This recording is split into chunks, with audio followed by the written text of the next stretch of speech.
Participate করে খুবই ভালো লাগছে। প্রচুর লোকের সাথে আলাপ হয়, সব থেকে বড় কথা প্রচুর সোশ্যালাইজিং হয়, প্রচুর লোকের আর্ট দেখা যায়, ছবি তোলা দেখা যায়, কত ট্যালেন্ট কত রকমের বিভিন্ন জায়গা থেকে আসছে সিটি। এবং এটা তো ইন্ডিয়া এবং রাশিয়ার, সো অ্যাক্রস দ্য ওয়ার্ল্ড আসছে। So it's a really amazing thing and really feels good to be around so many artists and so many talented people. Exhibition খুব বেশি দিন না হয়ে থাকলেও ছোট থেকে মোটামুটি আঁকাঝোঁকাটা করি, তবে প্রফেশনের মধ্যে এখন টাইম বার করে আঁকাটা অনেকটাই কম হয়ে গেছে, তবে কখনো কখনো তো চলেই। আমার নাম ঈশানী কুন্ডু।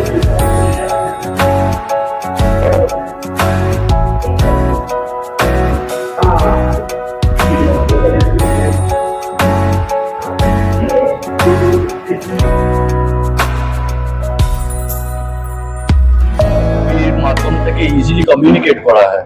ঠিক আছে, আমি যদি আজকে আপনাকে বলি সুন্দরবনের বাঘের জন্য ক্ষতিকারক হয়ে যাচ্ছে, যে সুন্দরবনের ম্যানগ্রোভ অরণ্য গ্লোবাল ওয়ার্মিং এর জন্য শেষ হচ্ছে, সেটা আপনি বুঝতে পারবেন না যতটা আমি যদি আপনাকে একটা ছবির মাধ্যম দিয়ে যখন দেখাবো যে কিভাবে আইল্যান্ডগুলোর ব্রেকডাউন হচ্ছে, মাটি খসে যাচ্ছে, গাছ পড়ে যাচ্ছে ডিউ টু গ্লোবাল ওয়ার্মিং আর রাইজ অফ সি লেভেল ওয়াটারে, তখন আপনি ওই জিনিসটাকে ইজিলি কানেক্ট করতে পারবেন। কেন কি আমরা অনেক জিনিস না দেখলে বুঝতে পারি না, তো এইটাই হচ্ছে মেইন জিনিস। তো ছবির মাধ্যম দিয়ে আমি এই মানুষ অনেক এমনি ডিসকানেক্টেড মানুষরা রয়েছে যাদেরকে কানেক্ট করাটা আমার পক্ষে ইজি হয়।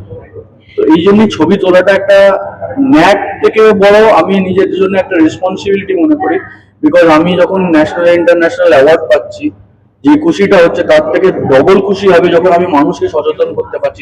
আমি এক ধাপ আরো এগিয়ে দিয়ে বলতে পারি যে ছবির মাধ্যম থেকে একটা বিশাল বড় বিপ্লব করা যেতে পারে, আর সেটাই আমরা ফটোগ্রাফার বলুন, পেন্টাররা বলুন, নিজেদের কাজের মাধ্যম দিয়ে আমরা কিন্তু এটা করে থাকি। আমার প্রায় 15 থেকে 16 বছর হয়ে গেল, কিন্তু আমি এটা পেশা হিসাবে না, আমি আবারও বলি আমি এটা পেশা হিসাবে না, আমার হবি এবং আমার responsibility being a citizen of India. আমার রেসপন্সিবিলিটি যে আমি যদি আমার মধ্যে এই আর্টিস্টিক ব্যাপারটা রয়েছে, এইটার মাধ্যম থেকেই আমি যেন মানুষকে কানেক্ট করতে পারি, এটা আমার রেসপন্সিবিলিটি। এই জিনিসটা